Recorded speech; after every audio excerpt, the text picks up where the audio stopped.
agora eu convido o Klaus Keslin, sócio de Cybersecurity na KPMG. Klaus, seja muito bem-vindo. Bom dia a todos. Obrigado, Lilian, Carlos e o time da Nefac pelo convite. É um prazer estar com vocês aqui, né, nesse primeiro circuito da transparência para falar sobre um tema tão atual, segurança da informação. E praticamente todos os dias a gente acaba escutando, seja ele por questão de vazamento de dados, ou porque a gente fala da LGPD que está chegando, ou por uma adequação interna. É um prazer estar com vocês aqui. Eu vou percorrer aqui pelo conteúdo programático. E se vocês tiverem perguntas, por favor, pessoal, podem fazer as perguntas pelo chat, tá? Ao final da apresentação, a gente vai iniciar a questão das perguntas e respostas, um debate e uma troca de informações aqui para que todo mundo tenha um bom entendimento de como a segurança da informação está hoje e para onde a gente está caminhando, né? No futuro tão próximo. Então, o tema que eu trouxe para vocês hoje, né, de segurança da informação é muito grande hoje, mas o tema que eu trago é uma pergunta que eu escuto muito dos executivos, né? O C-Level me pergunta muito, falando, Klaus, você como sócio da KPMG, né? Como que você enxerga que a segurança da informação está seguindo, visto que a gente tem investido muito em tecnologia, né? Então, muitas vezes, até para poder diminuir os riscos, diminuir os impactos, a gente faz grandes investimentos em tecnologia e, mesmo assim, a gente vê grandes vazamentos de dados, né? LinkedIn, de novo, foi alvo de um vazamento essa semana, 700 milhões de registros. Tivemos LinkedIn no começo do ano. Um mês atrás tivemos aí um grande vazamento de 8 bilhões de registros, né? Quase 9 bilhões. Eu até dei uma entrevista na situação onde, na análise que a gente acabou fazendo, a gente vê que tem praticamente 4,2 bilhões de pessoas que acessam a internet no mundo. E quando a gente tem quase 9 bilhões de credenciais vazadas, são 2 credenciais por pessoa, né? Então, vai direto ao tema que a gente está falando aqui também, como é que a gente vai se precaver quanto a essa questão, tá? Vou começar trazendo um reporte extremamente importante, valoroso para a área de gestão de riscos, né? Quando a gente fala de segurança da informação, é uma tratativa dos riscos. Então, a gente sempre pensa em como tratar os riscos. É muito comum que as áreas de segurança nas empresas, cybersecurity, sejam tratadas por heads de riscos, né? Hoje, não só o CISO, porque junto com o CISO, hoje a gente tem outras pessoas importantes como o DPO para privacidade, o próprio CIO para poder fazer a primeira linha de defesa e o ataque, mas assim, pensar no head de riscos é muito importante. Então, esse aqui é o OneRisk 2021, ele é desenvolvido pelo Instituto de Auditores Internos, tá? Trata diretamente desse assunto, a nossa linha de defesa.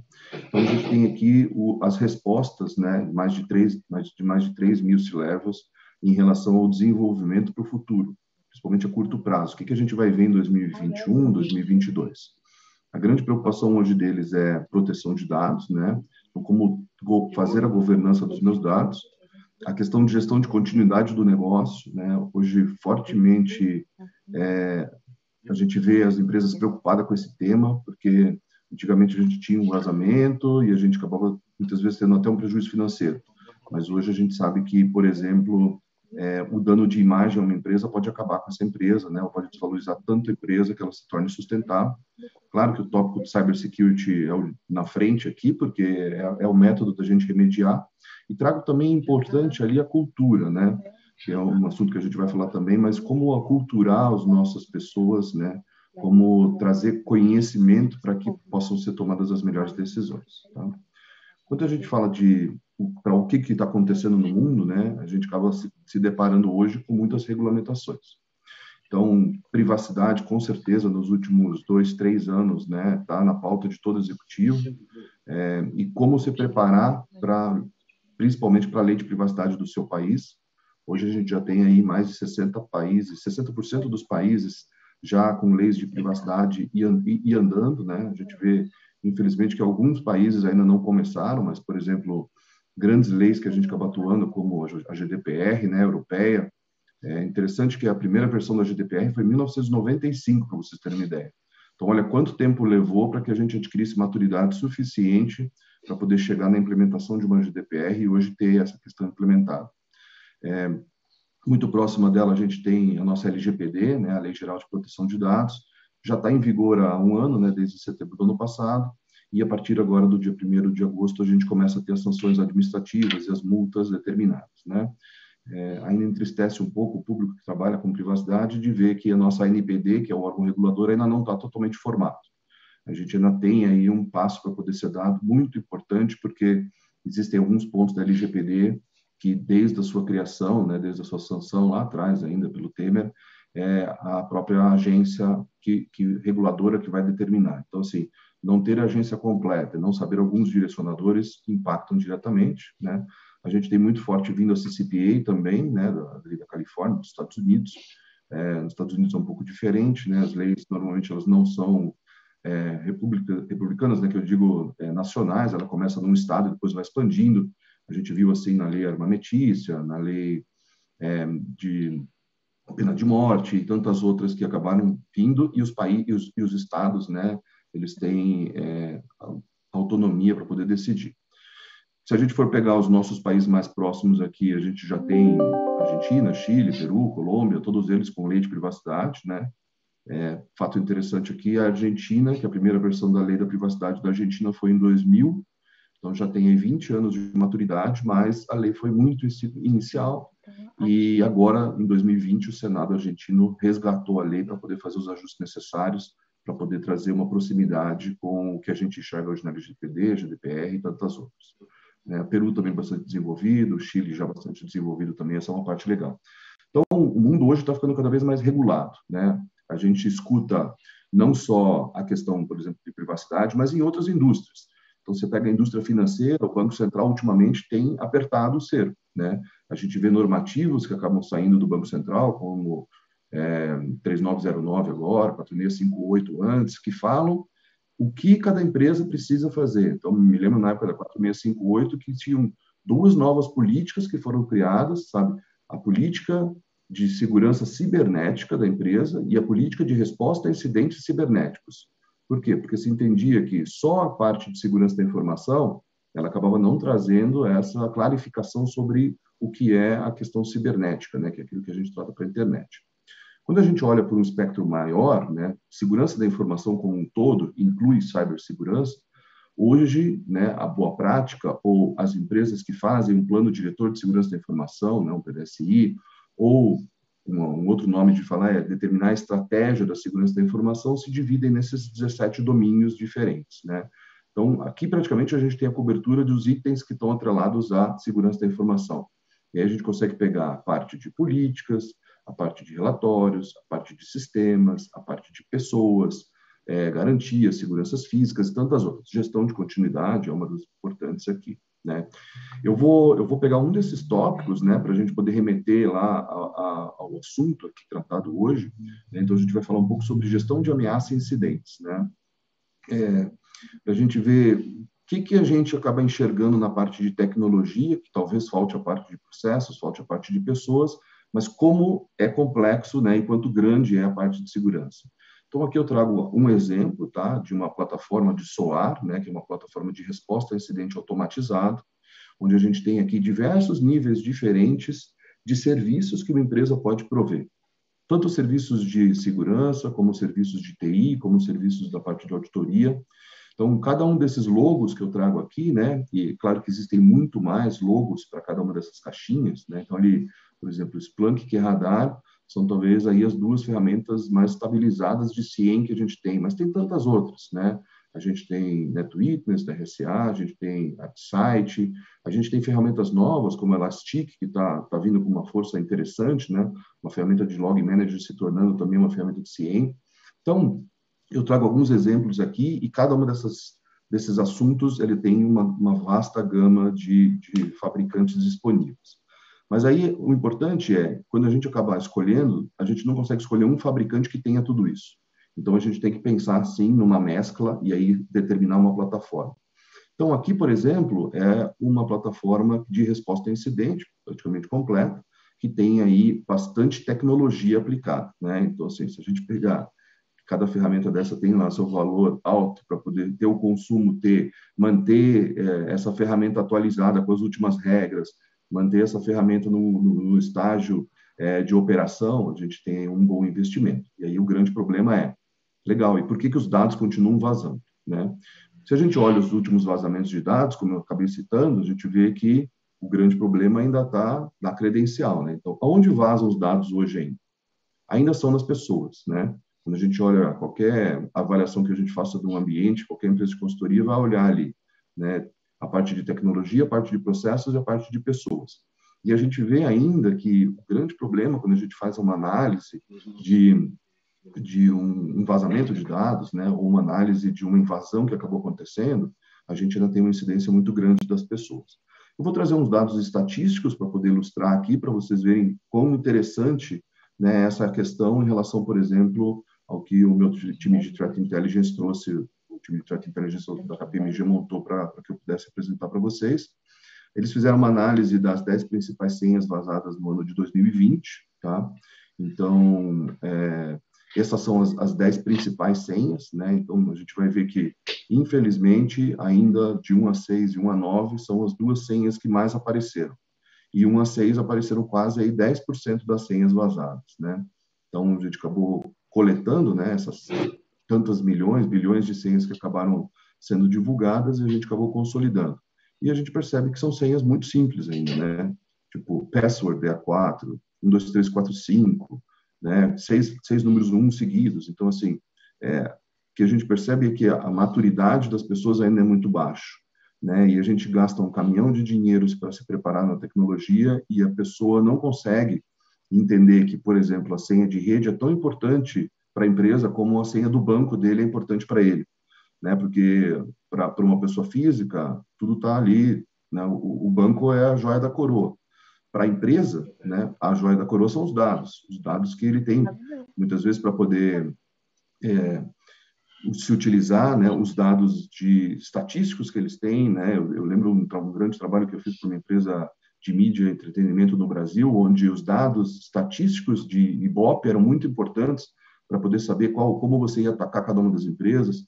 A gente está fazendo um trabalho muito grande agora no Nordeste, Lilian, na parte de agro também, né? E aí a principal preocupação que as empresas de agro nos trouxeram foi primeiro, eu não consigo detectar os meus riscos para poder materializar. E segundo, eu tenho um grande pavor de o meu valor de negociação do meu produto, né, na venda futura vaze, porque eu preciso registrar isso obrigatoriamente hoje na bolsa, só que eu também mantenho isso dentro de casa. E isso fica muito fragilizado, isso fica muito vulnerável, né? E a grande preocupação que a gente sabe é se vaza uma informação como essa de quanto foi a taxa negociada, o valor negociado daquele determinado produto no futuro, você gera aí uma cadeia especulativa e às vezes você não chega naquele patamar e a empresa pode ter severos danos, né? Então, alguns problemas que a gente acaba enxergando ligado diretamente a essa questão das senhas. Aqui, de novo, alguns dados estatísticos. Então, olha só que interessante, quase 10 milhões de senhas vazadas, né? Elas tinham aí o número 2010, né? Então, ou seja, as pessoas se apegam muito à questão, por exemplo, da data.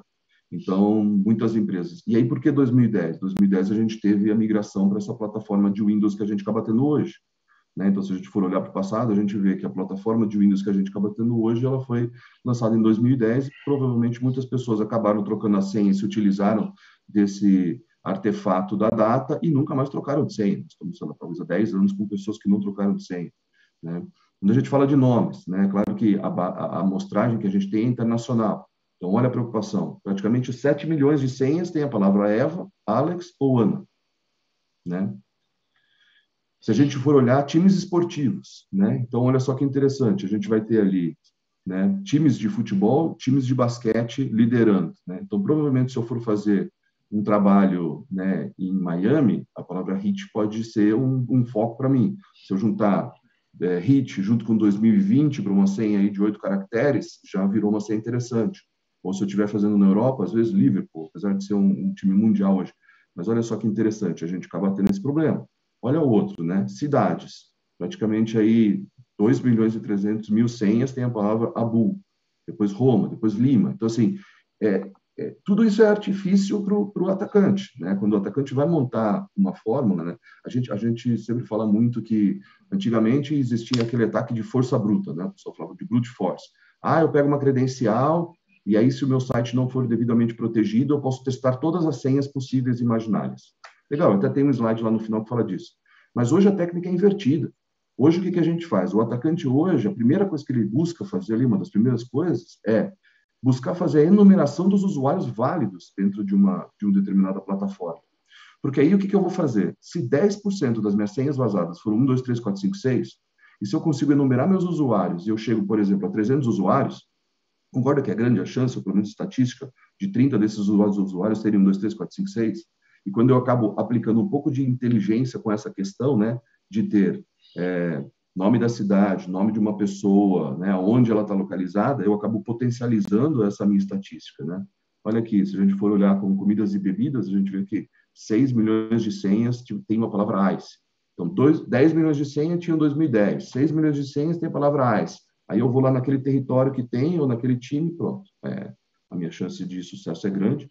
E aqui também o dado estatístico interessante para quem acaba montando, né? Porque, como eu disse, você pega a relação completa daquilo que você levantou de usuários dentro da sua plataforma e acaba tentando. Qual que é o que o atacante tenta hoje? 8 caracteres. Né? Quase 30% das senhas vazadas foram com 8 caracteres, e aí depois a gente cai para 6 caracteres. Quando a gente cai para 6 caracteres, a gente entra naqueles 1, 2, 3, 4, 5, 6, os 10 primeiros. Ou seja, piorou ainda mais, né? Porque a minha estatística foi potencializada aqui quando eu tenho uma questão como essa. Tá?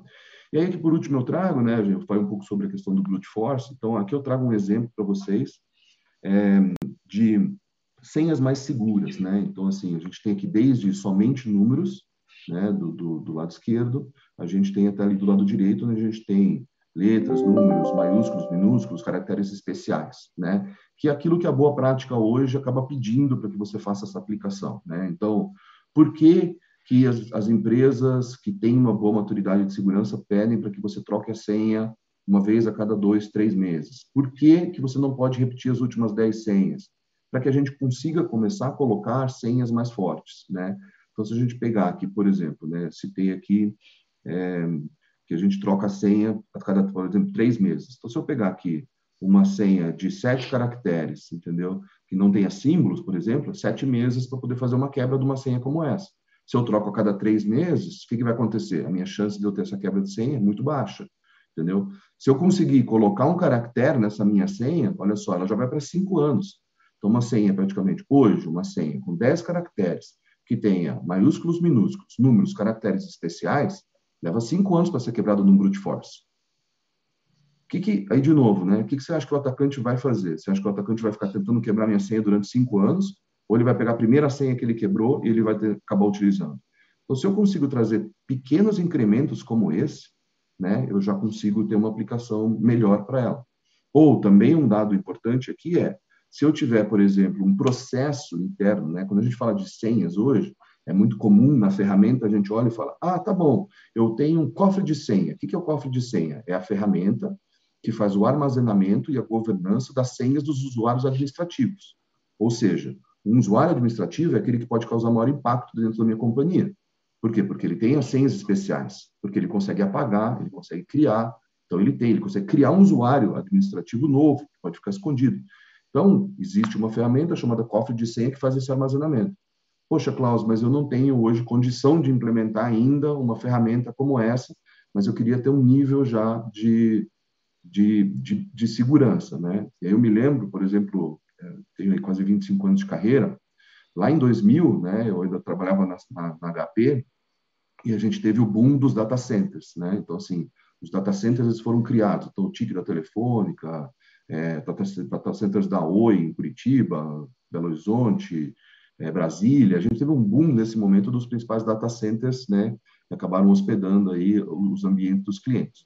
Eu me lembro que foi interessante um processo que a gente acabou criando no TIC, né? Que era da Telefônica, que fica em Alphaville, Barueri, que eram as senhas especiais. Como a gente ia fazer para proteger? Quem ia fazer a gestão disso? A gestão foi feita através de um cofre de senha. Como a gente fazia? Nós pegamos 3 usuários que eram usuários administradores, que já eram treinados, que tinham um perfil especial para isso. Esses 3 usuários eles foram convidados a desenvolver, cada um deles, uma senha de 6 caracteres que tivesse alfanuméricos, números, maiúsculos e minúsculos. Tá? E eles precisavam digitar essa senha na sequência para que você liberasse o usuário, aquela credencial dentro daquela máquina que era uma máquina especial. Ou seja, a senha que a gente acabou aplicando naquele momento tinha 18 caracteres 18 caracteres, com caracteres especiais, alfanuméricos, maiúsculos, minúsculos, letras, números, e além disso, 3 pessoas diferentes. Putz, Klaus, mas e se uma das pessoas não está? Legal. Então, essas pessoas também anotaram isso no papel e a gente guardou isso num cofre que ficava armazenado dentro de um lugar seguro, fisicamente seguro. Se eu precisasse, por qualquer motivo, né, o procedimento dizia, se eu precisasse, por qualquer motivo, me credenciar naquela senha, me capacitar naquela senha, eu precisaria abrir o cofre, pegar os 3 papéis de senha que estavam ali escritos, e a pessoa que fosse manipular o ambiente precisava ter 2 auditores acompanhando as suas atividades. Que eu não tinha, igual a gente tem hoje, uma ferramenta que consiga gravar a sessão. Os cofres de senha hoje eles fazem isso, eles gravam a sua sessão. Mas antigamente não tinha esse recurso. Então, a pessoa que pegava aquelas 3 senhas dos 3 administradores, juntava elas num único momento e fosse utilizar, obrigatoriamente ele só podia fazer isso com 2 auditores dos lados, 2 pessoas que estavam ali para poder auditar. Felizmente, a gente já tinha monitoramento de câmeras que a gente fazia o aferimento depois. E a primeira atividade, passado, né, essa crise, né, essa atividade emergencial, era que aqueles 3 administradores eles resetassem a senha. Ou seja, eles criavam uma nova senha exatamente por esse ponto. Então, aqui é um exemplo de como trazer aí um pouco mais de segurança para a senha, tá? Deixo aqui por último os meus contatos. Então, Klaus Kistling, sou sócio na KPMG hoje, esse é o meu contato dentro da KPMG, e meu celular também, tá? Se alguém tiver aí algum interesse ou quiser bater um papo futuro, e aí a gente abre aqui, talvez, para essa primeira parte do bate-papo com o Carlos Padilha. Klaus, excelente apresentação, muito esclarecedora aqui, viu? Já é um convite para a gente começar aqui um debate. Você comentou aqui sobre o mercado agro, falou sobre os times, vale a gente refletir como é que a gente vem colocando as nossas senhas nos sites e em diversos tipos de cadastro, que é uma coisa que eu vou te perguntar depois. Mas antes disso, eu quero convidar para contribuir com a gente aqui no debate o Carlos Piacentini, que é diretor executivo de governança corporativa da ANEFAC. Carlos, seja muito bem-vindo. Obrigado, Lilian.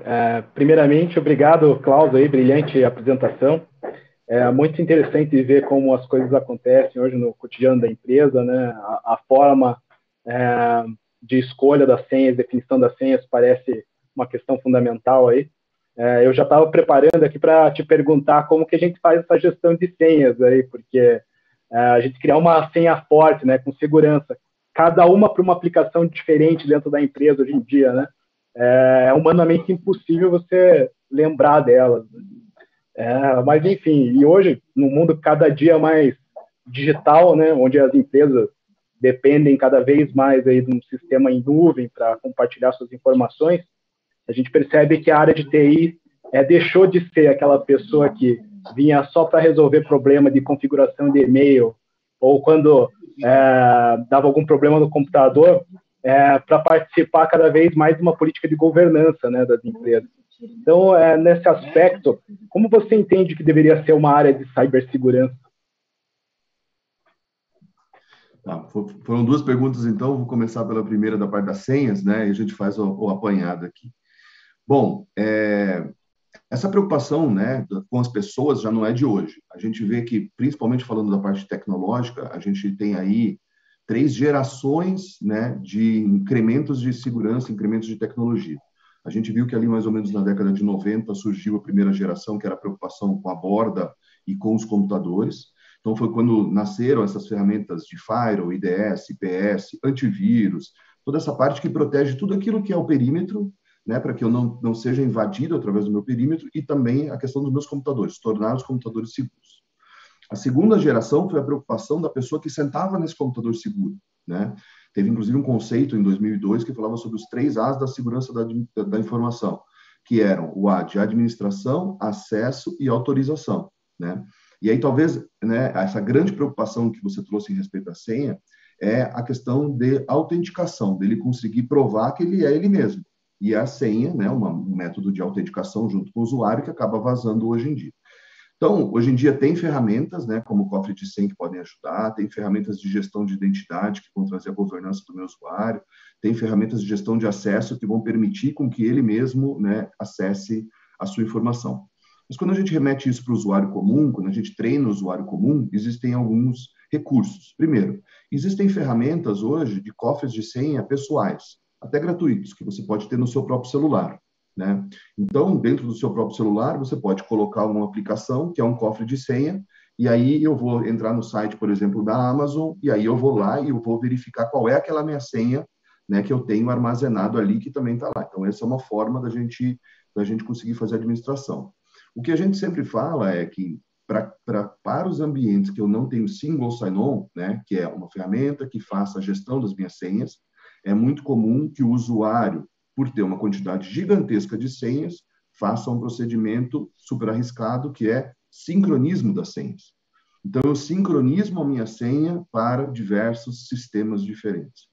Tem pessoas que eu conheço que têm uma única senha até hoje, sabe? Então, ela tem lá 30 sistemas diferentes, ela tem uma senha.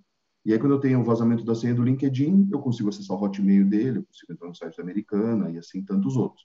A gente viu, por exemplo, o vazamento de dados que a Netshoes teve, né? A Netshoes teve um problema gigantesco. Eu acabei acompanhando lá com o Mihan, né, que acabou fazendo, hoje ele é o head de riscos da Netshoes, conduziu muito bem com a Samara a questão da crise que tinham, mas a gente acabou pegando depois grandes problemas, que eram os próprios usuários que não entravam lá para poder fazer a substituição da sua própria senha. E aí, por exemplo, nesse caso, um atacante que acabava entrando, ele fazia uma compra, né, ou ele cancelava uma compra ativa, e aí no momento do cancelamento gerava-se um código, que era um código de desconto numa outra conta. Só que aquele código de desconto não era obrigatoriamente utilizado por você mesmo, podia ser utilizado por uma outra pessoa. E não tinha rastreabilidade nesse momento, entendeu? Então, por exemplo, só ali a gente já teve um grande problema. Ou, por eu não pedir a senha, né, a senha ser válida e não estar bloqueada, as pessoas podiam entrar e mudar uma informação, como, por exemplo, mudar um endereço. Então, tiveram fraudes que aconteceram de a pessoa entrou, fez a alteração de um determinado endereço, botou um endereço temporário, né, como, por exemplo, um açougue ou um restaurante, e aí ele mandou fazer uma entrega, sabia que dia que ia fazer a entrega, e o fraudador estava lá esperando naquele endereço, sabe? E aí a compra foi efetuada, entendeu? Então, tinha um estorno para poder fazer. Então, essa atitude de sincronizar as senhas é um pouco perigoso, né? Então, duas coisas aí para poder pensar. Primeira, não sincronize as senhas. Ou se precisar sincronizar as senhas, tente sincronizar o mínimo possível de coisas. Poxa, então eu vou sincronizar as 2 senhas do meu e-mail, eu vou sincronizar as 3 senhas dos meus métodos de compras eletrônicos, né, dos meus e-commerce. Então, assim, por quê? Porque aí você cria algumas senhas. A outra questão que você pode fazer é criar um padrão de senhas, né? Então, a gente fala muito em treinamentos de segurança, padrão de senhas. Por exemplo, né, vamos falar das senhas de comércio eletrônico. Então, se eu falo sobre minha senha num determinado lugar, por exemplo, essa sequência de palavras, né? Então, o minha eu vou traduzir, por exemplo, para o inglês. Então, vai ser my. O my é M maiúsculo, tá? Por exemplo. Senha. A palavra senha eu vou substituir o 3, né, por um E, o E por um 3 e o A por um 4. Então, eu já vou ter MY, né, S3, NH, A no final. E depois, lá no final, eu posso criar uma variável, que é a variável exatamente do comércio eletrônico que eu estou entrando. Então, por exemplo, vai ser my, senha, AM de Amazon, ou AM de Americanas, esse foi um mau exemplo, mas PT de ponto frio, entendeu? Então, assim, você pode criar uma variável dentro dessa sua senha, você cria um padrão de senhas, e aí você acaba utilizando ele. Então, eu sempre vou ter uma senha, né, inicial, uma senha estratégica, que é o do meu padrão, e eu crio uma variável ali dentro, que é aquela variável que vai me permitir com que eu acabe mudando todas as minhas senhas. Então, eu tenho senhas parecidas, mas eu tenho ali alguns caracteres que acabam mudando. Essa é uma forma. A segunda forma da gente fazer é exatamente com o cofre de senhas pessoais, que foi o que eu citei. A gente tinha um grande problema no passado, na parte de autenticação, né, que era a questão de como eu vou fazer para que a pessoa não acesse, por exemplo, esse cofre de senha, né? Celulares, antigamente, já existia uma aplicação de cofre de senha, mas era muito complicado, porque muitas vezes você digitava ali alguma coisa e aí você criava aquele padrão, alguém podia enxergar do seu lado, rouba o seu celular, tem acesso àquela informação. Ou você larga o celular ali e alguém viu você digitando aquele padrão. Então, é muito caro a questão da biometria, mas praticamente hoje todos os celulares têm biometria, né? Se a gente for pegar há 5 anos atrás, o que tinha biometria? O celular não tinha biometria. O que tinha biometria? Banco tinha biometria, academia tinha biometria, poucos lugares. Por quê? Porque a biometria é muito cara. Então, eu precisava ter o mesmo elemento biométrico que fosse utilizado para muita gente. Então, quando eu vou num caixa eletrônico e tem o banco ali, eu tenho milhões de pessoas que podem utilizar aquela mesma biometria. Então, o banco vai me disponibilizar, sei lá, 100 agências. Dessas 100 agências, cada um vai ter 3 itens lá, 3 caixas eletrônicos. Então, eu tenho 300 pontos de biometria, só que eu tenho um público, muitas vezes, de 20 milhões de pessoas que utilizam. Na academia, eu tenho 2 pontos de acesso para as pessoas entrarem, às vezes eu tenho um público de 500, 1.000 pessoas. Então, compensa você trazer essa questão da biometria. Hoje, 25% do preço do celular é o agente da biometria. Tá? Só que as pessoas hoje estão dispostas a pagar porque o celular traz tantas outras coisas. Eu tenho carteira digital no meu celular, eu tenho internet de boa qualidade, eu tenho fotos de altíssima qualidade com esses novos celulares que vêm aí com tantas câmeras. Então, outras coisas enriqueceram, né, o equipamento celular e permitiram que as pessoas fizessem o investimento também por causa das outras coisas e ganharam a biometria. Então, tem como hoje, então, resumindo a questão da senha, tem como hoje a gente montar um ambiente onde eu posso guardar as minhas senhas diferentes dentro de um equipamento meu, né? E eu posso usar um item de biometria para poder liberar isso. Então, não é qualquer padrão, não é qualquer pessoa que faz, eu mesmo teria que fazer. Quanto à segunda parte da pergunta, Carlos, acho que é bastante importante, né? Eu trouxe ali que são 17 tópicos hoje, 17 assuntos que a gente tem, e eu falei um pouco antes também sobre aonde a segurança se aplica, né? As boas práticas das empresas hoje já tiraram segurança de dentro de TI. Esse era um grande risco que a gente tinha e a segurança acabou nascendo ali. Quando a segurança nasce dentro de uma empresa, normalmente ela nasce dentro de TI. Por quê? Porque eu precisei instalar um antivírus, porque eu precisei instalar um firewall, porque eu precisei instalar aqueles equipamentos de borda. E quem é que vai cuidar dessa ferramenta? Alguém que fez informática, alguém que fez TI, alguém que fez sistemas, alguém que foi engenheiro da computação. Porque está muito mais perto, né, de eu colocar na tutela de uma pessoa que fez TI do que eu colocar num advogado, do que colocar num administrador, ou colocar num cara de marketing. Então, a administração de uma plataforma de segurança, como nasce na empresa, nasce dentro de TI. As empresas só ganham maturidade quando a segurança sai de dentro de TI. E aí, não tem uma regra de falar, não, é obrigatório você ir para uma área financeira. Não tem. Hoje, existe um negócio chamado 3 linhas de defesa, né? As 3 linhas de defesa de controles internos, elas falam que a primeira linha de defesa, né, de uma empresa é a operação, é o dia a dia, é a minha rede, é a minha atualização, né, é fazer os meus scans de vulnerabilidade para identificar, tudo isso está na primeira linha. A segunda linha de defesa controla a primeira linha. Então, segurança da informação, o DPO hoje, controles internos, compliance, tudo isso está dentro da segunda linha de defesa, que controla a primeira linha e traz os direcionadores. E quem é a terceira linha de defesa? A auditoria interna, que controla as 2 outras linhas. Entendeu? Então, se a gente conseguir ter dentro de uma empresa uma estrutura como essa e posicionar, por exemplo, segurança da informação numa segunda linha, já é uma grande vantagem, porque você vai conseguir pegar a segurança da informação e controlar a TI, que é onde a gente identifica que são os potenciais riscos. Claro que tem riscos de negócio também, mas gestão de continuidade trata. Aonde gestão de continuidade está? Dentro da segunda linha de defesa também, dentro de compliance. Então, primeiro recado importante é tirar a segurança de dentro de TI. Isso é a coisa mais básica que a gente tem para fazer hoje. Depois é conseguir montar uma estrutura para aquela necessidade que você tem da parte da operação, né? E aí, as empresas hoje acabam elencando um gerente responsável, ou um CISO, né? Nomeado CISO, depende da sua competência e depende do tamanho que a empresa vai acabar tendo, e depois uma estrutura de profissionais com essa capacitação para poder atuar em pelo menos 12 até 15 domínios daqueles que a gente estava tratando ali, né? Pensando que, quando a gente está falando de uma estratégia de segurança, quando a gente está falando de um plano diretor de segurança da informação, o grande objetivo é pegar cada um daqueles domínios e levar ele para um modelo chamado gerenciado. O que permite a gente ter um modelo gerenciado? Permite com que a gente consiga saber quem é o responsável por aquele determinado assunto, aquele determinado domínio, quando aquele domínio é revisitado dentro do meu ano para poder fazer as atualizações daquilo, tá? Quais são as ações que vão ser realizadas, quantidade de testes de invasão, quantidade de análise de vulnerabilidade, quantidade de treinamentos para o meu time de capacitação, e quanto custa aquilo. Porque esse é um grande problema também. Chega na época de orçamento, eu falo, legal, quanto que eu vou determinar para a área de capacitação e treinamento dos meus profissionais? Não sei, bota 50 mil, o ano que vem a gente resolve o que faz. Talvez esse seja um grande problema. Se eu conseguir saber quais são as ações que eu vou tomar no próximo ano, eu já sei quanto de dinheiro eu preciso. Então, nós vamos ter, sei lá, 3 ações. eu vou ter uma ação no começo do ano, eu vou ter uma ação logo depois do mês de agosto, e eu vou ter, por exemplo, uma coisa bem legal que as empresas estão implementando, a minha Semana da Segurança da Informação em outubro, onde eu vou trazer um palestrante externo, eu vou fazer uma gamificação, eu vou ter uma outra forma. Legal, quanto vai custar isso? 50 mil, mas eu sei quais são as atividades que eu vou fazer. Eu sei que as 2 primeiras ações vão ser feitas pela área de segurança.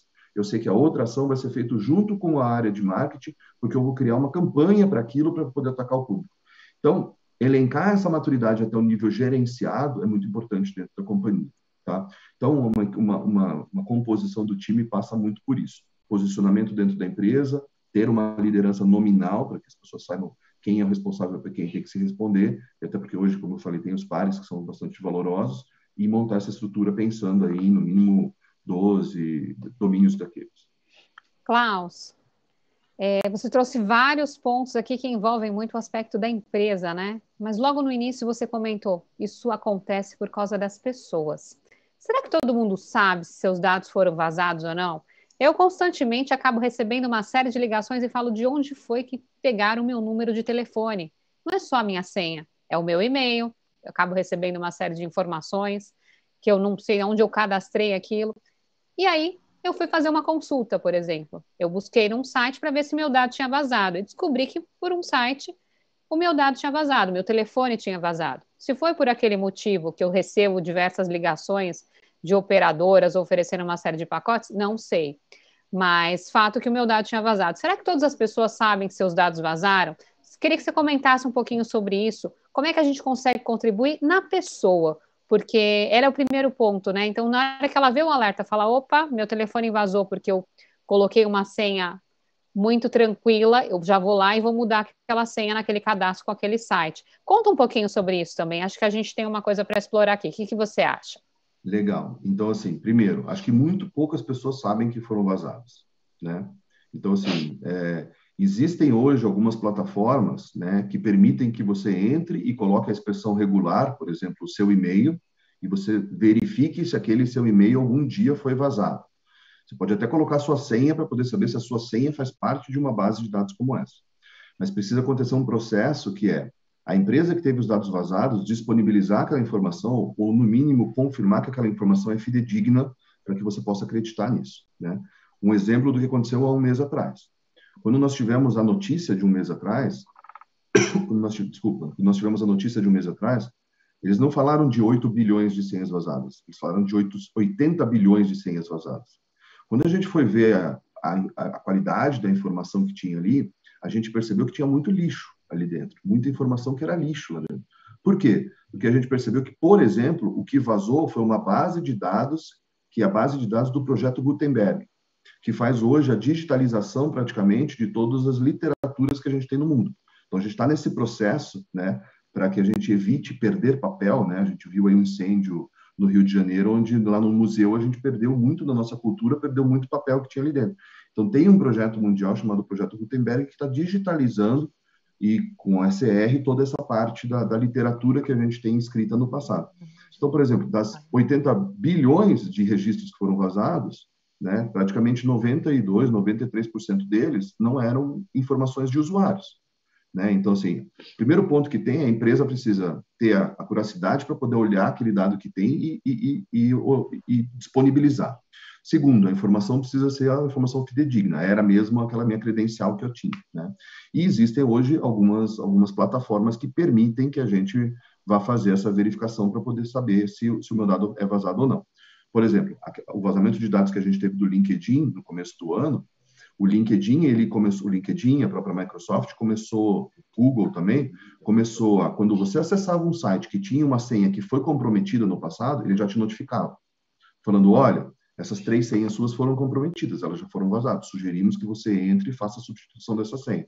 Então, a tecnologia nessa parte está ajudando, mas quanto à sua pergunta, eu acho que muito pouca gente busca, né? Eu, no mesmo dia que tiveram aquelas 80 bilhões, entrei no site, fui lá, coloquei os meus dados pessoais mais comuns, né? Meu usuário, meus e-mails e o meu nome, e os meus dados não foram vazados, entendeu? Mas acho que tem essa questão. Mas, de novo, passa pela inocência das pessoas, muitas vezes, né? Então, vale uma consulta, né? Vale as pessoas entrarem no Google, digitarem como consultar vazamento de dados e fazer uma checagem. sobre as suas informações, porque às vezes o seu e-mail vazou, e aí, além de vazar o e-mail, vazaram dados pessoais seus, como telefone, como endereço. Então, a ideia é que você mude a senha, né? Mude a forma como utilizar a senha.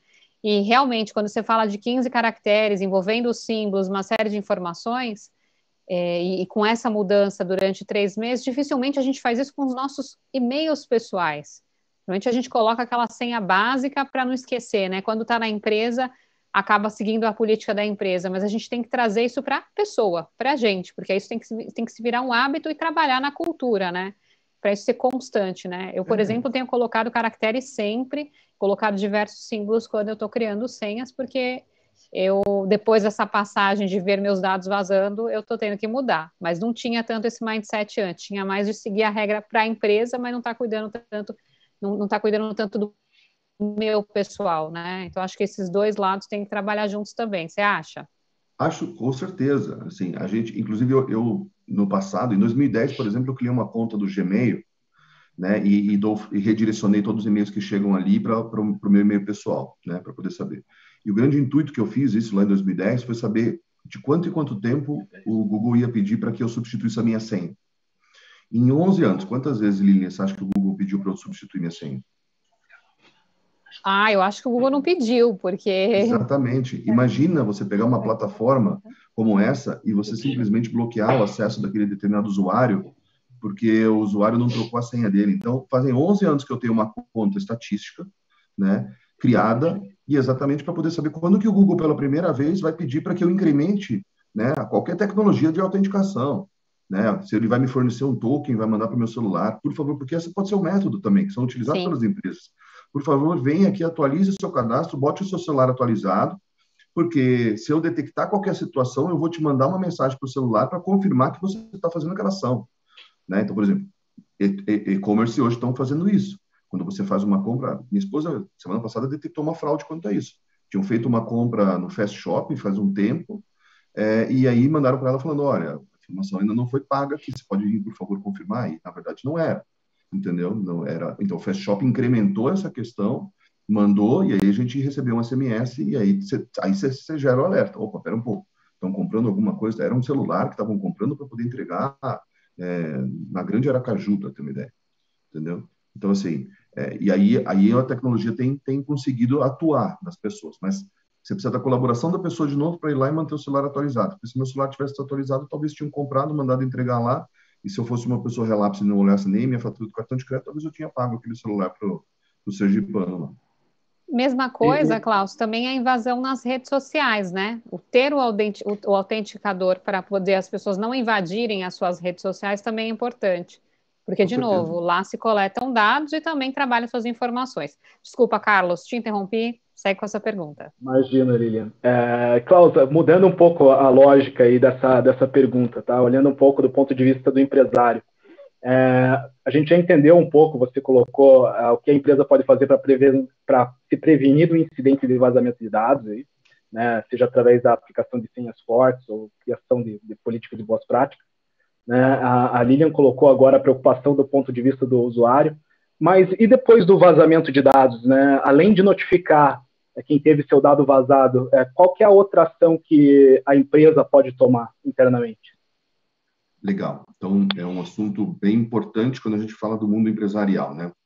É o que você falou. Hoje a gente é obrigado a informar quem teve o seu dado vazado, mas isso só veio a partir da LGPD. Então, com a implementação da LGPD, eu sou obrigado, em 48 horas, notificar tanto a agência, o público e o meu usuário. Só que isso ainda é feito de uma forma totalmente desorganizada, né? A gente viu aí, sei lá, uns 3 meses atrás, talvez um pouco mais, um vazamento de dados que teve na Enel de Osasco, e a Enel simplesmente no domingo mandou uma notificação para os seus usuários falando: seus dados foram vazados, estamos tomando as devidas ações aqui para que a gente possa remediar essa questão. O que as pessoas fizeram? Duas coisas. Primeiro, entraram no Reclame Aqui e reclamaram com o Reclame Aqui de que o meu dado foi vazado. Segundo, ligaram para o SPTV, então, segunda-feira, 6h30 da manhã, eu fui acordado por um cliente querendo saber o que era esse vazamento da informação que teve na Enel, e aí quando eu coloquei, estava no jornal, então falaram sobre isso a manhã toda. Então, assim, as empresas ainda não estão preparadas para isso, né? Então, que fazer? Primeiro, criar um processo de gestão de crises competente. Saber quem participa desse comitê de gestão de crises, quem não participa e onde a gente vai acabar atuando, né? Então, a empresa precisa estar preparada, mas a gente só está fazendo isso agora por causa da regulação da LGPD que tem. Por exemplo, quer ver uma outra comparação? Nos Estados Unidos, se você tem um vazamento de dados, já nos últimos 10 anos, você é obrigado a reportar. Você é obrigado a ir lá e fazer um boletim de ocorrência no mínimo. Você nem precisava, antes da CCPA, notificar o seu usuário, mas você precisava, pelo menos, trazer um dado estatístico, gerar que você teve um vazamento de dados e você está agindo assim. No Brasil, isso não é obrigatório. Então, das empresas que têm vazamento de dados, a gente tem dados, números que 4, às vezes 5% das empresas, antes da LGPD, faziam essa notificação. Mas por quê? Porque muitas vezes ele estava sendo extorquido. Sabe? Não era, ele não fazia a notificação porque simplesmente eu vou lá, eu sou uma empresa legal e eu vou avisar a minha delegacia digital que eu recebi um vazamento. Não, é porque o cara está extorquindo os dados. É porque o atacante criptografou os meus dados e eu estou precisando de ajuda. Então, o dado, meio que o vazamento, né, ele vaza para o mercado de segurança porque ele acaba chegando nas empresas que estão sendo requisitadas para poder ajudar. Mas é muito pequeno. A gente entende que agora, com essa obrigatoriedade, vai melhorar muito esse ponto, né? Então, acho que as empresas precisam se preparar. Esse é um ponto importante, né? Nós tivemos muito tempo para se preparar aqui no Brasil. A lei foi sancionada, ela teve um período de 24 meses para poder entrar em vigor. A lei entrou em vigor depois dos 24 meses, mas as sanções administrativas não foram aplicadas de imediato. Claro que por causa da incompetência do governo que não conseguiu criar a NPD, hoje, depois de um ano que a lei foi sancionada, a gente não tem NPD efetiva ainda, mas as empresas vão poder começar a ser multadas ou sofrer sanções administrativas e retroativas. Então, esse é um grande problema também. Então, assim, a gente tem ainda 30 dias para que as empresas minimamente consigam ter um processo para saber se eu tenho um vazamento de dados, o que eu preciso fazer, quem eu preciso botar numa sala, em quanto tempo e o que eu preciso reportar, sabe? Eu digo para os meus clientes que não se adequaram, estão buscando esse serviço hoje, determinem minimamente, já escrevam um documento de notificação para o mercado e para os seus clientes de que você teve dados vazados. Porque na hora você não vai ter cabeça para poder saber o que você escreve ali. Então, de cabeça fria, escreva o documento, coloque todas as informações, sabe? E faça isso. Eu lembro de um cliente que eu acabei atuando, uma grande empresa de gases que teve o seu escritório inteiro queimado, né? Então, a gente fez o projeto de gestão de continuidade e ele teve o escritório inteiro queimado. E aí a diretora de TI, que foi quem contratou o serviço, fizeram as coisas, quando o escritório estava pegando fogo, ela me ligou e falou: Klaus, o que eu faço agora? Eu falei: abre o livro que a gente escreveu e segue a risca, sabe? Pega o plano de gestão de crise e segue a risca aquilo que tem. E a primeira parte do plano de gestão de crises que tinha se foi em relação a incidentes que podem atacar pessoas, documenta, bota no primeiro parágrafo. O que aconteceu? Então, tivemos um incêndio no nosso escritório. Ele foi completamente destruído. Segundo parágrafo, não tivemos vítimas, ninguém ficou machucado, entendeu? E assim seguiu. Eles soltaram esse comunicado em 4 horas e foram premiados pelas entidades mundiais do BCI e do DRI pela pronta resposta. Por quê? Porque todos os clientes que estavam ali estavam apavorados que não iam receber oxigênio na segunda-feira. Porque o que queimou foi o escritório, não foi uma fábrica. Às vezes não sabiam. E lá estava escrito: temos 1.000 funcionários que trabalham dentro desse ambiente, ninguém foi afetado, temos um plano de contingência, temos uma war room, trabalham 80 profissionais a partir de segunda-feira no nosso plano de contingência. E a gente vai poder trabalhar em contingência sem ter problema nenhum. E eles não tiveram prejuízo financeiro nenhum. Então, assim, o ganho de imagem para eles, o prejuízo de imagem poderia ser grande, eles não tiveram. Foram premiados quanto a isso porque tiveram uma rápida resposta, sabe? Não tiveram uma parada, não deixaram de vender, os clientes deles ficaram tranquilos, mas por quê? Porque estavam preparados. Então, hoje eu falo para os clientes: se você não se preparou ainda, senta com o board da empresa, senta com o DPO, o encarregado, senta com o CISO, escreve o seu plano de crise, pelo menos. Papel de pão, sabe? O que a gente vai fazer no momento que tiver um vazamento. Perfeito, Klaus. Lilian, você gostaria de colocar mais alguma consideração? Não, na verdade, o que eu queria comentar realmente é que eu reforço o tema das pessoas, eu reforço o tema da gente se preocupar e se policiar, né? Mas para as pessoas fazerem isso, elas têm que ser instruídas, elas têm que ser orientadas, né? Então, dentro do processo de comunicação da empresa, dentro de todos esses exemplos que o Klaus trouxe e toda essa estrutura, né, de orientação consultiva, eu acho que é muito necessária. E pensando também que não é só para a empresa grande, eu acho que a empresa pequena também, até nesse momento que a gente vem passando de pandemia, imagina quantos dados vazaram porque as pessoas não tiveram uma comunicação muito clara de como atuarem em casa, de como terem segurança, de como, logo no início, né? Agora, de uma forma mais clara, está acontecendo. Então, acho que isso tem que estar na gente, né? Tem que estar na empresa, tem que estar no usuário, de que ele tem que cuidar do que é dele, cuidar do dado, cuidar da informação, porque o invasor está aí, está cada vez mais buscando brecha, e a gente tem que estar preparado. E um evento como esse está trazendo informações, está trazendo orientações de como está lidando com isso, até mesmo, não vamos colocar o nome de time dentro da tua senha, porque vai ser um método dele fazer uma busca de uma base de dados que eu fui sei lá, o Corinthians ou o Palmeiras foi invadir uma base de um jogo e que fulano está cadastrado lá, uma base de alguma informação. Certeza que vai ter o nome lá do time com algumas letras e dentro da senha ou alguns números. Então, acho que a gente tem que tomar cuidado, pensar bem na hora que a gente for criar a nossa senha e pensar em mudar também as nossas senhas e usar o autenticador. Para mim está sendo interessante estar utilizando o autenticador para as redes sociais e também para alguns acessos. Eu tenho usado bastante, então eu também recomendo aqui, pensando como tecnologia, né? O que a gente tem? Vamos usar o que a gente tem, colocar em prática, porque daqui a pouco eles vêm de novo, né, Klaus? E já criam outro mecanismo, buscam de outro jeito, e se a gente não cuidou agora, vai ficar pior depois. Então, acho que é um Com pouco disso. certeza. Não, e com certeza, assim, a gente faz muito teste de phishing nas empresas, né? Quando a gente faz teste de phishing, o que a gente faz? A gente vai olhar e na nossa biblioteca de senhas, a gente coloca, se eu for fazer um teste de phishing no Rio de Janeiro, Flusão, Fogão, Mengão, tudo isso está incluído. De começo, Vascão, entendeu? Essas são as primeiras que a gente tem. Por quê? Porque os caras são apaixonados. Eu vivi no Rio de Janeiro 5 anos, né? Eu fui o gerente sênior de uma grande consultoria para o Rio 2000, ali, o projeto do Rio 2016. Então, eu morei 6 anos lá, 5 anos lá, e assim, a gente fazia os testes e isso acabava caindo muito fácil, né? Quando a gente vem para São Paulo, sabe, o porco, o peixe, o tricolor, o timão, fato que vai ter. Então, assim, quando a gente faz. E aí, o que a gente recomenda? Coloca na sua política de senha que essas palavras não possam entrar. Então, por exemplo, não pode ter 4 números sequenciais, porque senão vai caracterizar, por exemplo, aqueles 10 milhões que tinham de 2010, sabe? Pegar 1, 2, 3, 4, 5, 6, pegar esses especiais e publicar ali que você não pode ter senhas com esse caractere, né? Então, assim, com essa expressão regular, você já consegue criar ali uma política falando essa expressão regular, timão, não pode ser utilizado para colocar senhas. Então, quando ele for trocar a senha dele, ele já vai olhar e vai falar, essa já não funciona. Ah, por quê? Porque era uma das 10 que eu utilizei ou porque está bloqueado. Mas a grande questão, né, é a gente conseguir trazer a sensibilidade para o meu usuário. E aí, digo, meu usuário não é só meu funcionário. O meu usuário é meu terceiro, o meu usuário é meu cliente que precisa acessar uma base de dados. Então, trazer uma experiência para o meu usuário boa e sensibilizar ele de por que a gente está pedindo para ele trocar senha. A gente está pedindo para ele trocar senha porque senão ele vai ter um vazamento de dados. Hoje existem técnicas, né, de ataque, uma chama lateralização e a outra chama escalamento de privilégio.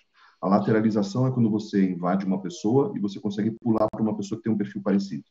Escalar o privilégio é você estar num determinado perfil e conseguir ganhar outros acessos que você não tinha antes.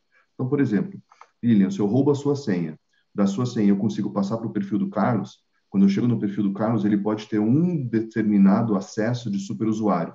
Eu escalo o privilégio para esse determinado acesso e tento lateralizar de novo. Uma hora eu vou acabar batendo lá em cima na pirâmide, entendeu? Então eu vou chegar nos usuários administrativos, que são aqueles usuários que causam grande impacto. Se eu tenho um processo de cofre de senha, uma ferramenta, eu já não consigo atuar.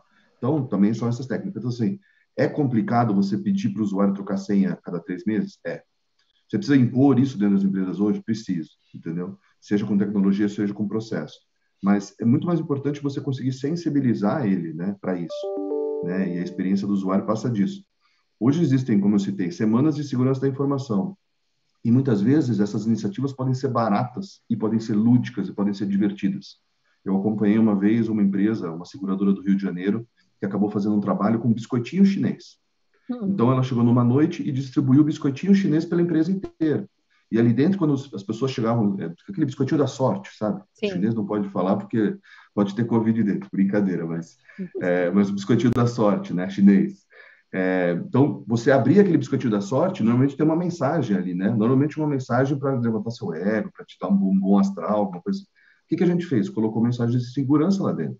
Então, lá dentro estavam as mensagens. Não compartilhe a sua senha, não deixe o seu usuário desbloqueado, mandou para a impressora, vai buscar, não deixe uma pessoa sem estar acompanhada dentro da empresa. Ou seja, mensagens que tinha. Só que foi super lúdico. Sabe quanto custou cada biscoitinho da sorte? 6 centavos. Sabe? Porque comprou para a empresa inteira. Então, vai falar que não dá para ser criativo e ter ações baratas que você possa ter um ataque, esse ataque, eu digo, você ter uma cobertura completa dentro da empresa. Sabe? Comunicação, né, Klaus? Chegar no indivíduo. Exatamente, exatamente. Ou já vi empresas que fazem gamificação de uma área contra a outra, sabe? Foram distribuídos adesivos que estava escrito, foi hackeado. Então, se eu passasse numa área e chegasse lá, e aí eu chegasse e visse um computador que estava desbloqueado e sem ninguém sentado, eu, que estava da outra área, vinha ali, apertava o Windows L, bloqueava, colava o selo de fui hackeado e reportava isso. No final de um determinado período, as áreas que tiveram menos impacto, que sofreram menos hackeamentos nessa situação, né, tinham outras situações de risco também. Elas foram bonificadas. Então, elas receberam lá um pôster que elas puderam colocar na área, falando, na minha área é a área com mais consciência de segurança da informação. Ganharam uma caneca especial, que é baratinho, custa R$12 também, lá com logotipo. A empresa tinha lá um sistema de alimentação, ganharam um almoço especial feito para isso. Então, quer dizer, são coisas, muitas vezes, que a empresa já tem os recursos. Você só precisa ajustar, né, para que você possa trazer para dentro do seu próprio público. Essa ainda foi boazinha, porque tem aquelas que, sua máquina está aberta, vou levar sua máquina para segurança, e é capaz de você ainda levar uma advertência do seu gerente. Exatamente. Mas aí é a forma lúdica, a gamificação também está sendo muito utilizada, então é a forma mais lúdica de você fazer. E aí, né, a gente tem um grande problema que a gente está vivendo na pandemia, que é o seguinte, quando a gente pegava uma empresa, né, e fazia um programa de segurança com ela, de capacitação, a gente normalmente começa por um teste de phishing, porque é o teste que vai medir quantas pessoas são desatentas, ou quantas as pessoas caem num teste como esse. E aí o que aconteceu, eu vou trazer um caso, uma empresa, a gente fez o teste de phishing a primeira vez com eles, 55% de todos os usuários, 800 usuários, me forneceram credencial. Bom, 55% das pessoas daquela empresa me deram o usuário e a senha deles. Claro que foi uma história super bonita, né? Um brinde, não sei lá, mas imagina, a gente fez um ano inteiro de treinamento. Dentro desse ano de treinamento, no segundo ano, 20% das pessoas acabaram caindo. A gente fez mais um treinamento. No terceiro ano, 4% das pessoas caíram. Aí, duas coisas interessantes que aconteceram. Quando a gente foi fazer análise, né, para saber quem eram essas 4% das pessoas, 1% das pessoas tinha participado só de um ano de ciclo. 3% das pessoas nunca tinham participado. Era o primeiro ano deles dentro da empresa, nunca tinham feito teste de phishing. Ou seja, quem participou de 2 ciclos de phishing não caiu mais. E por que também não caiu? Porque as pessoas dentro da área se conversam.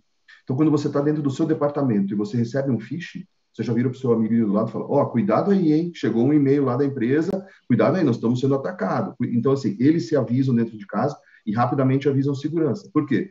Porque eles sabem que a gente faz uma simulação, mas eles sabem que isso é uma técnica muito comum hoje. Então, a gente pode sim estar sendo atacado. Entendeu? Então, imagina, só 4% das pessoas. Agora, com a pandemia, o índice de phishing disparou, porque eu trabalho sozinho. Eu recebo um phishing e eu não vou entrar lá no meu sistema de chat e mandar para o outro falando, cuidado, porque já entrou um outro e-mail, porque eu estou numa ligação. E o e-mail vem super interessante, né? Ele vem atrativo. Até, pessoal, colocando phishing é pescar mesmo. Mandar um e-mail para tentar pescar aquela pessoa, para ela acessar aquele link, ela abrir aquele link e ela colocar as informações dela. Imagina, eu estou dentro de casa e chega um e-mail lúdico, assim, bem bonito. Acesse aqui que você vai ganhar um prêmio, como você mesmo colocou, né?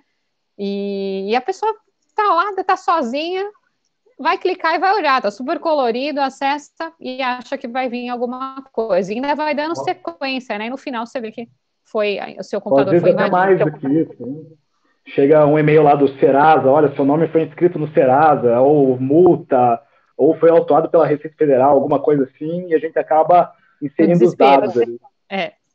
E é importante a gente analisar essa questão, porque, mais uma vez, fica claro que as pessoas são um ponto de fragilidade muito grande para a cibersegurança, né, Cláudio? E agora, pensando do ponto de vista de sistema, quão importante que você acha que é a realização de pentest para verificar a segurança dos sistemas das empresas? Então, hoje, de novo, a segurança, diferente de algumas outras coisas, né? Quando a gente fala, por exemplo, mercado financeiro tem a 4658, é preto no branco, está escrito que você tem que ter uma política com esse nome que tem esse objetivo. Quando a gente fala de tratativa de segurança, a gente tem as boas práticas de mercado. O que é a boa prática? É de tentar fazer a diminuição do meu risco e ver o que as outras empresas estão fazendo que deu certo também, né? Quando a gente fala de pentest, se a gente percorrer a ISO 27000, 27701, 31000, 22301, né, que são as principais ISO que a gente não vê a incidência de falar pentest. Aonde a gente encontra alguma coisa em relação a pentest e análise de vulnerabilidade? No PCI. No capítulo 4 lá do PCI, você é obrigado a fazer testes de invasão, análise de vulnerabilidade para se certificar PCI. E o mercado meio que adotou isso como uma boa prática. Então, hoje, o que eu vejo nas empresas, né? No mínimo, fazer 4 testes por ano. E aí você faz um teste de invasão e mais 3 análises de vulnerabilidade. Então, qual é o grande objetivo de uma análise de vulnerabilidade? Tirar uma foto do meu ambiente e detectar quais são os riscos potenciais que eu tenho, né? É claro, a gente tem aí 35 mil novas vulnerabilidades que são descobertas por ano. Mas de 35 mil vulnerabilidades, a gente tem às vezes 2, 3, 5 que são vulnerabilidades altas que podem causar um impacto direto, como a gente viu aquela aplicação da patch do WannaCry, né, uns 4, 5 anos atrás.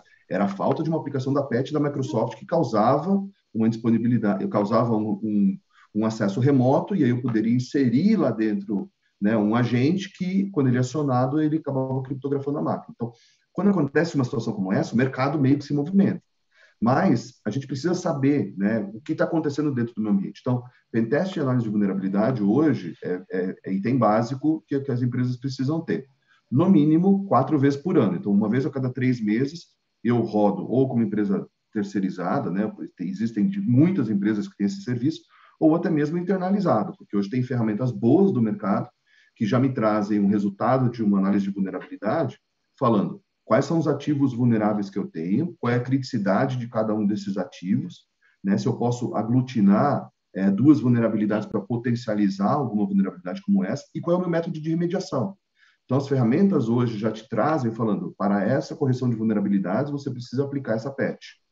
Ou esse determinado serviço, né, que é uma porta do computador, está aberta.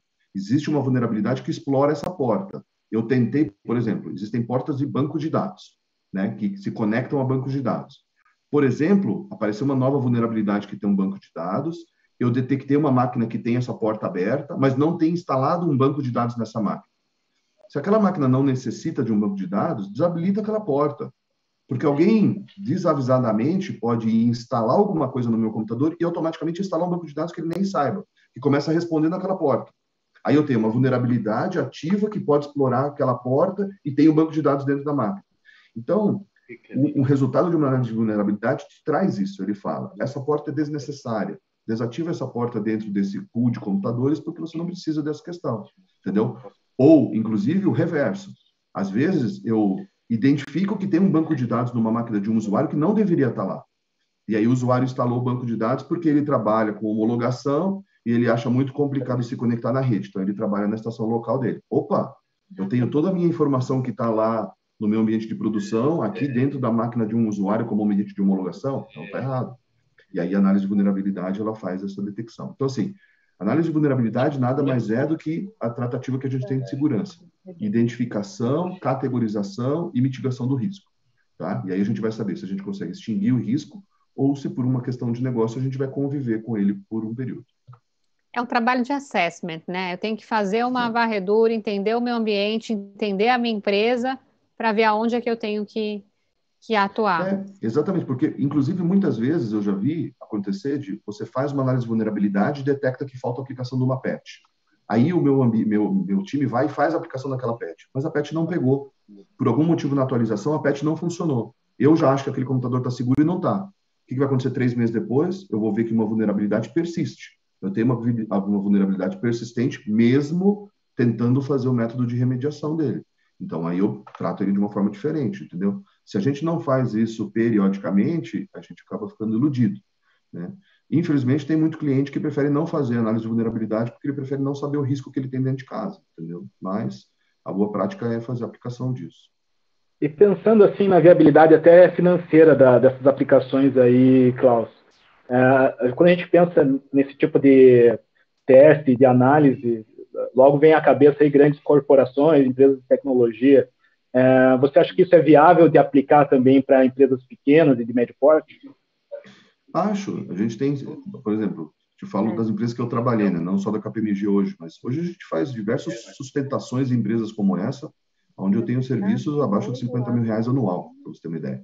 Entendeu? O cliente não precisa fazer o aporte financeiro de contratar uma ferramenta, botar um cara lá para poder fazer. Porque você pega, por exemplo, as duas principais ferramentas de mercado vão te custar R$ 20.000 anuais. É o preço de uma licença que tem. Entendeu? Então, uma empresa pequena pode olhar e falar, quero comprar uma ferramenta como essa e vou botar um usuário para poder fazer. Pode ser. Ou você pode comprar um serviço de fazer um monitoramento periódico. Outra coisa que é muito importante é o seguinte, é pensar que as análises de vulnerabilidade, elas trazem o resultado de um determinado ambiente. Então, eu tenho o ambiente externo à minha empresa e eu tenho o ambiente interno. Né? O que é importante? Às vezes, é importante eu ter uma preocupação de que mensalmente eu vou rodar com essa empresa um scan de vulnerabilidade para poder saber se o meu perímetro está seguro. E 3 vezes, 4 vezes por ano eu vou rodar ele internamente, entendeu? Então, ele é totalmente viável para diversas empresas. Se você é uma empresa pequena, está começando, faça o primeiro teste, pelo menos. Tire a sua primeira foto, porque a partir da primeira foto você vai começar a trabalhar e começar a diminuir os riscos que você tem, entendeu? E vai gradativo, faz o primeiro teste, vai pagar 10, 12, 15 mil reais no primeiro teste, com todo o amparo e documentação, e depois você gradativamente vai aumentando a maturidade daquilo que você enxerga ou que é o necessário para você fazer a proteção do seu perímetro e do seu ambiente interno. Klaus, você está falando... Me perdoe, Lilian, só mais uma colocação aqui. Até para a continuidade dessa gestão interna, né? Eu penso que, eventualmente, não é viável para a empresa ter uma equipe de cibersegurança internalizada, né? Então, assim, você vê isso possível de ser terceirizado, de criar um comitê de cibersegurança em que é realizado através de um outsourcing, de uma empresa de fora, que capacite algum empregado interno, ou eu preciso necessariamente ter um comitê interno, pessoas especializadas, contratadas na minha folha? Não, hoje a gente tem diversas empresas que prestam serviço, né, que é o termo em inglês chamado Managed Services, ou seja, serviço gerenciado. E ali dentro você tem uma gama de serviços dentro de um portfólio. Você pode ter, inclusive, um escritório de segurança, onde você tem um recurso daquela determinada empresa que fica dedicado para você, ou part-time. Né? Tem uma empresa que eu acabava atuando antes, que era assim, o meu funcionário, ele tinha a aplicação de 16 horas por semana para poder fazer. O que ele fazia? Ele entrava, priorizava as atividades, fazia um ajuste de uma regra de firewall que precisava, verificava minhas informações da ferramenta de CIEM, né, que é a ferramenta de Log Manager, gerava os relatórios e mandava, entendeu? Então, não preciso ter. Aí a gente tinha, nesse caso, eu, por exemplo, tinha uma dedicação de 4 horas a cada 15 dias. E essas 4 horas era exatamente para poder tratar de forma tática e executiva. Então, eu entrava muito nas reuniões com o board, falava muito com os caras lá de fora, reportava esse tipo de ação. Então, ele não precisava ter um gerente de segurança dedicado para isso. A gente pegava as informações, levava isso, né, para o gerente de controles internos, que era o nosso cliente na época, e aí toda a interação que precisava fazer com as pessoas de segurança da matriz, que ficava em Londres, a gente acabava fazendo. Então, assim, a gente reportava. Então, você tem diversos serviços que você pode começar pequeno, você não precisa necessariamente contratar o serviço, né? Até é uma coisa mais comum, porque se a gente pensar, existem muitos assuntos, né? Muitos domínios, como eu citei. Qual é a melhor equipe? A melhor equipe seria, por exemplo, ter 17 pessoas, uma cuidando de cada daquele domínio, ou mais pessoas para poder cuidar.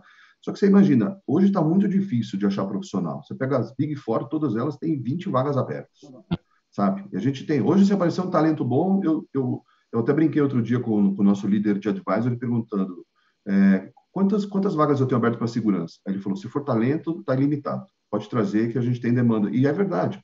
Hoje a KPMG tem mais de 120 profissionais dedicados em cibersegurança.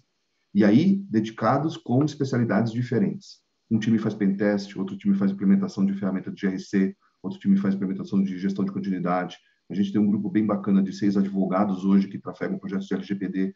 Então, assim, hoje a gente tem uma capilaridade bem legal de especializações diferentes de funcionários. Então, para poder atender uma empresa como essa, onde eu vou dedicar part-time do meu funcionário, para aquela determinada ação, para fazer a governança, é totalmente factível. Cláudio, eu tenho uma pergunta aqui de um participante. Vamos lá. O Paulo, ele quer saber se não tem como bloquear dos e-mails chegarem até os empregados. Tem como as empresas fazerem isso? Proibir que o e-mail de phishing chegue? Como é que é feito isso? Então, vamos lá. Então, primeira coisa importante, aí a gente vamos trazer um pouco para a tecnologia que vai acabar ajudando. Existem duas ferramentas que acabam ajudando a gente, né? A ferramenta de anti-spam, né? Então, o que é uma ferramenta de anti-spam? Lembra no passado quando a gente recebia aquelas malas diretas em casa? Por quê? Porque alguém vendia essa informação para o outro que fazia. O que acontece? A internet hoje, por ser muito rápida, se você recebe um e-mail e você notifica que aquele e-mail é um spam, ele vai para uma categoria de blacklist. Então, ninguém que está no seu círculo, né, vai acabar recebendo aquele mesmo e-mail, porque uma pessoa acabou reportando. Se várias empresas reportam que aquilo é um spam, por exemplo, então ela já não é mais propagada. Quando você chega nas ferramentas que fazem multiplicação e as ferramentas de e-mail mundiais, elas acabam não permitindo mais que você passe. Hoje tem indicadores de que entre 90% e 92% de todos os e-mails que trafegam pela internet são spams. Estão numa blacklist e não chegam para você, entendeu? Esse é o primeiro método de você se proteger. Agora, se você for o alvo inicial, é um pouco mais complicado. Por quê? Porque se você for direcionado, igual eu falei, às vezes a gente faz o teste de phishing para aquele determinado domínio, para aquela determinada empresa. Então, quando o e-mail entra, ele entra para todos os funcionários ao mesmo tempo. Então, eu não consigo. Qual é o segundo método que a gente tem? Existe uma ferramenta chamada DLP, é Data Loss Prevention, é uma prevenção de vazamento de dados. Tem um dos módulos que fica acoplado ao e-mail, tá? Então, com esse módulo, você pode, por exemplo, categorizar palavras que são proibidas. Clique aqui, por exemplo, é uma das primeiras palavras, já tem regra para isso. Não se permitem entradas de e-mails que tem clique aqui. Não se permitem... se um e-mail vier com um link, vier de algum domínio que não seja um domínio comercial, por exemplo, então não seja .com, .com.br, alguma coisa assim, né, que seja comercial, porque da mesma forma que a blacklist tem a whitelist. Então, se vier um e-mail que não seja da sua whitelist, você manda ele para quarentena. E aí o usuário vai ter autonomia para poder falar se aquele e-mail é ou não válido. Ou, nos e-mails normais, ele vai para a lixeira, ou ele vai para a pasta de spam, e aí ele fica separado. Para quê? Para que você faça uma análise depois se isso é permitido ou não. Mas esse tipo de ferramenta de DLP, ela conseguiria te ajudar com certeza a poder bloquear e-mails indesejados, além dos spams que já estão chegando. Excelente. Então, dessa forma, respondendo a pergunta do Paulo aqui, uma ferramenta de anti-spam, né, como o Klaus bem colocou.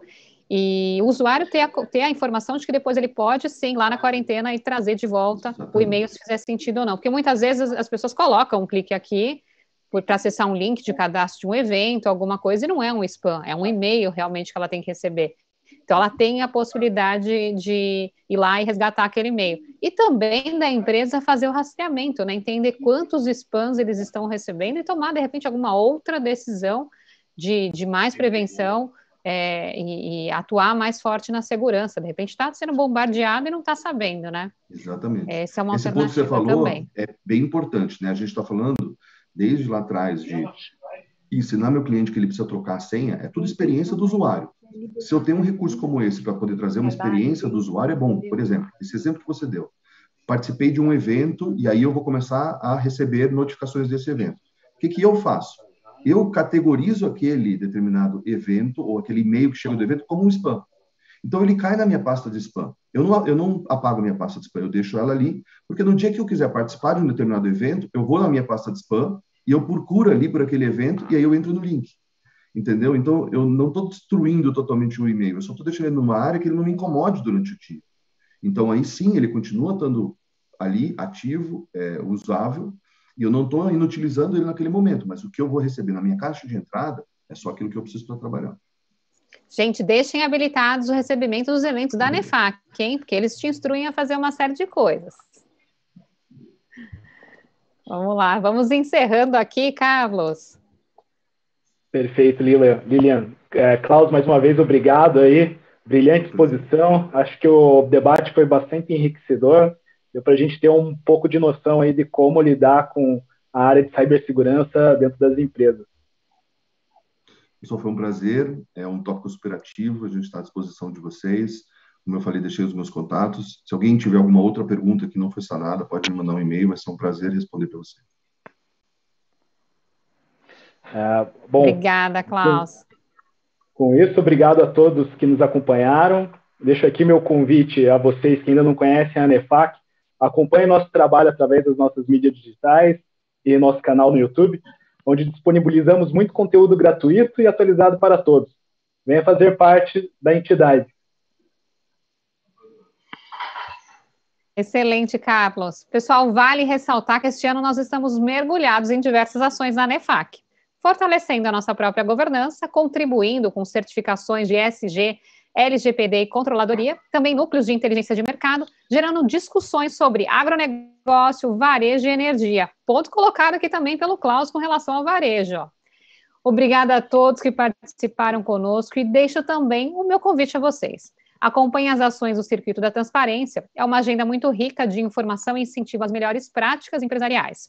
No próximo encontro será dia 28, nosso próximo encontro vai ser dia 28/7, quando falaremos sobre o impacto da lei de anticorrupção nos negócios. As inscrições vão ser abertas em breve, acessem o site da ANEFAC, espero ver vocês todos lá. Um abraço e até a próxima. Obrigada.